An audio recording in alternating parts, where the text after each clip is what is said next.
So this wasn't actually on my bingo card for this year. Like, I've been working toward learning how to make games that could get a lot of wish lists and eventually convert into a lot of sales and stuff like that, but I didn't really actually reasonably think I had the abilities to get right now we're sitting at 13,527. Even looking at this number, I wanted to say 1,352, but it's not. It is 13,527 wish lists, and the demo got released on September 25th, and so it's been live for this is the 22nd day the demo's been live, and that's really been the huge driver of wishlists. You can see this is the whole history of the game's page, all the way back from June 20th when I created the page and put it live. Like, you can see here we had some spikes going on, and these spikes used to be huge. These used to be like 554, 775. Each time they'd come down, and then it'd go back up. And with this Next Fest happening right now, yesterday was 2,674 wish lists. And I can't process that. I don't know what that means. I'm not over the top excited about it. I am excited. Don't get me wrong. Objectively, this is an exciting number, right? This is a huge number. But it's hard for my brain to really process how many people that truly is. And so I wanted to talk about that today. I want to talk about how we basically got this to happen, and not necessarily from a here's how you do it, because I'm not quite sure that if you repeated my exact steps here that you would get there. But I just want to talk about the things that we looking back, that Thornity and I, who I'm partnering with to make this game, the things that we did intentionally that maybe created an environment for this to occur. And I have a little list of things that I wanted to go through. And that's the very first point, is that I think we got lucky. I think that we had a couple content creators play it right away, which gave us this initial kind of huge spike of wish lists going into the Next Fest, and the Next Fest algorithm saw we had a lot of wish lists. We had more content creators play it. We did a huge, we did some things to help kind of fan the flame a little bit. But I do think that there is a bit of luck involved, and I would be disappointed if I didn't mention that from the beginning. I feel lucky right now that I got to this point. And I also know that there's some things that we actually did that are pretty well. And the very first thing I want to kind of point at is something that Chris Sikowski talks about often in his blog and across the board. No matter what you do, your game has to be good. It has to be fun. And I think a game about feeding a black hole is exactly that. It is a very fun and tight demo. In fact, we can look at the numbers now, because we've had, I think, 20,000 people play the 20,000 people play the demo. It takes about 28 minutes on average to beat the game. And that is, it's what Thornity and I wanted to do. We wanted to give you this nice, tight experience that left you wanting more. You'd play it, it'd respect your time, you'd get to the end of the demo, and you'd be like, oh, perfect. And we convert you to a wish list at that point. And so I think, ultimately speaking, this game is simply just fun. One of the things time and time again I've seen as I've played this game, and I've seen other people play test it and stuff like that, is people hit these moments in this tree where they see these numbers and they're like, what? Are these devs crazy? This is so it is this fun, visceral feeling that I get from people as I'm watching them play it. And that's something that I did a lot.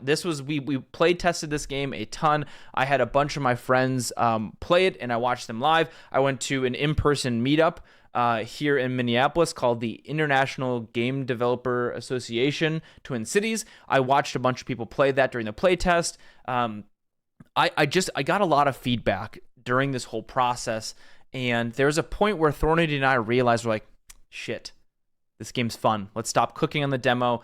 Let's simply just get it ready and start cooking on the full game. So that's the very first thing, is we got a really fun and tight demo. And the second big thing that we did is we emailed a lot of creators. And this is where a little bit of luck comes in handy. But I also will say, I've talked to Orbital Potato in DMs before because he has played some of my other games, and I kind of reached out and made a little bit of a friendship. And so I was able to message him and say, hey, I'm working on this game.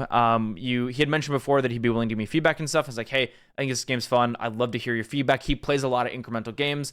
And so he played it, and he was the very first spike of Wishlist, was basically having Orbital Potato play the game on his YouTube channel. And we didn't pay him. I simply asked him nicely. I was being a genuine human. We built a genuine relationship, kind of as much as you can through Discord DMs. He played it. He did that initial kind of spike a couple weeks ago, which helped kind of get that snowball rolling. And then basically Thornady reached out to a bunch of creators and sent a really simple email. Here's the template if you want to look at what we did, but it's human, it's tight, it's short. There's no bolding, there's no italicizing, there's no links. You can see exactly the link you're going to be clicking on, just a bunch of information. And finally, there's a call to action to say, hey, if you don't want to play the demo, let us know and we'll give you a key beforehand. And we've had a bunch of people reach back out and say, yeah, well, we don't really want to play the demo because it's too short for how they edit their videos, but we will actually want to play the game when it becomes a full release. And that's helped us build a list of people who have shown interest in playing the game. From there, more people ended up playing the game. Most notably, I'm Cade here played it, and that has 374,000 views. That's so many people. That's so many.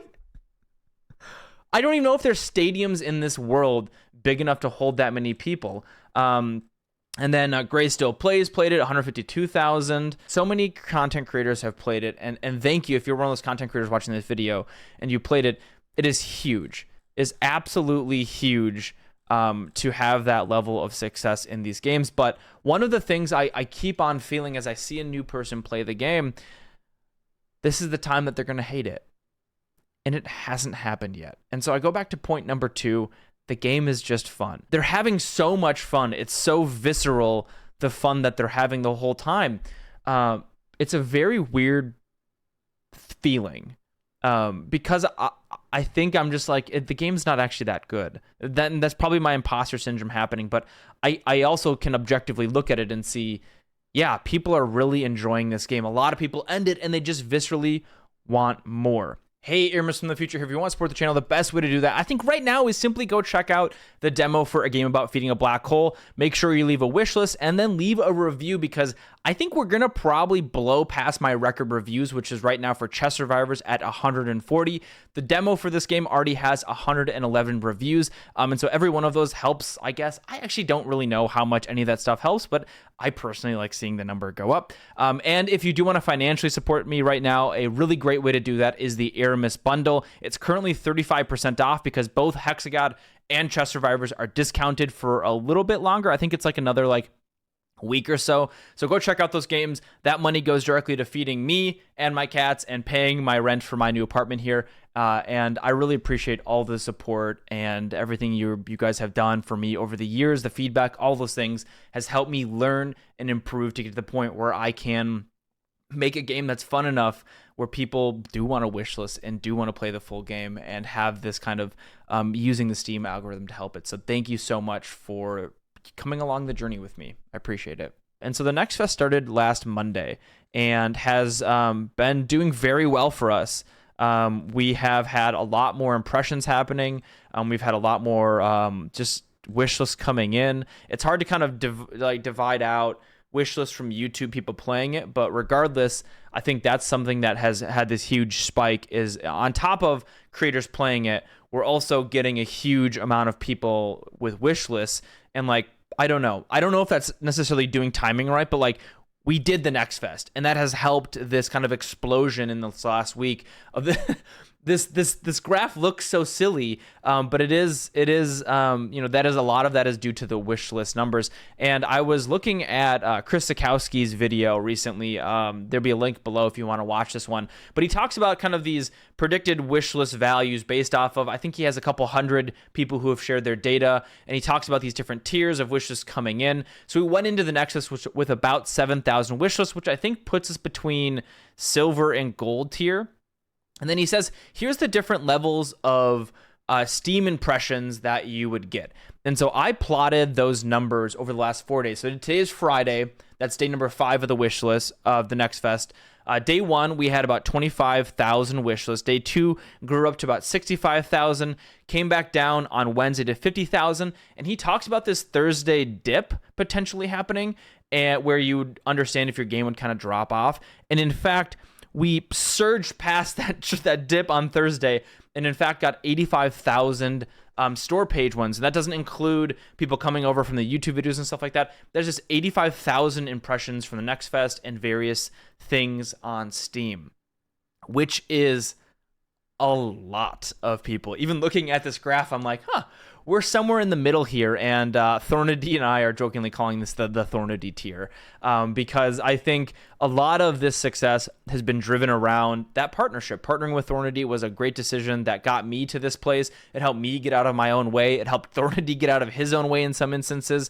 He's focused on the balance side, and he put in, I think he said he put in like 30 hours into getting and compiling a list of just like grinding out, getting emails from YouTube content creators who are likely to play the game, so that we can actually send out this email blast, not to 20 to 30 people left to my own devices. That's where I'm like, 20 to 30 people, that's probably good enough. That's fine. I think we sent this out to like 300 to 500, if not more people, because it's a numbers game. You just need a couple content creators to say yes, and you can start this ball starting to roll up the hill. Like the snowballing effect here is really awesome to see and feel. And so joining the Next Fest, getting that in, learning about those things, hopefully can be, something that when the luck starts to occur, I actually don't really know. I was talking to Sock House on my Scope Creepers podcast, which just got launched earlier today, and he had success on Click and Conquer, and he kept saying he doesn't know if he can repeat that level of success. And I think I'm in the same vein as him now with looking at this wish list. Is like, I still have to execute on successfully, like releasing the game to execute on 13,000 wish lists at this point.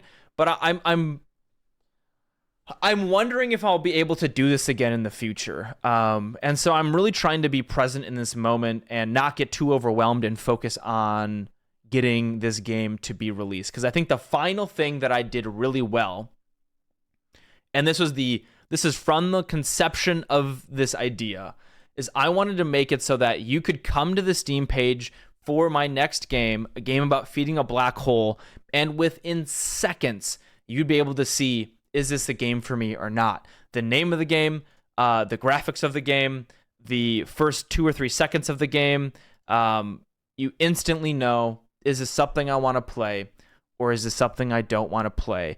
And so I think that is one of the biggest things that I did, was focusing on that. I've made fun games. I think Hexagod is objectively a fun game. If you buy it, if you get to the hour mark, if you understand the mechanics, there's a lot of ifs in there, and I wanted to rip out those ifs. I wanted to take the fun of Hexagod, which was creating a bunch of resources on the screen, and put that forefront in a game about feeding a black hole, so that you could come to the page and you could say, oh yeah, you break stuff, it goes in this little black hole in the center. Oh, there's upgrades, cool. Oh, awesome. And yeah, it's a 23-second trailer. When I sat down to make the trailer made itself. It made itself. And so it's a huge lesson I'm learning, especially as a solo developer, is do less and focus on trying to make something that people will simply just understand what the game is. Sock House and I talked about that during the podcast a lot. It's like, how do we build games that don't have tutorials, that are just simple and a player can figure it out? I think we agree it's what makes Megabonk kind of really have that virality, is you just start playing Megabonk and you figure it out as you're going. There's no tutorial telling you how to do it and hand-holding you. You as a player get to play the game and just experience the magic that is that game. Go check out a game about feeding a black hole. Don't take my word for it that it's a fun game. Take 13,527 people. 13,000 people. I've been to concerts, major concerts with less people than that. Take their word for it. Go check out the demo. I guarantee at least just playing the demo is worth 30 minutes of your time. I've played it many, many times, and I have such a fun time doing it. Make sure to wishlist it while you're there. The game will be coming out November 10th. I'll be live on stream after this video goes live to hang out, celebrate, keep cooking on the game, and play testing new changes and stuff like that, and just celebrating the week that was. I'd love to come hear something successful that you've done, or a failure that you had that you want to kind of like look back and see what you can learn from. Because I know that not every day, not every week can be a successful week, and that's okay. I've been Aarimous. Thanks so much for watching. I'll see you next time. Bye-bye.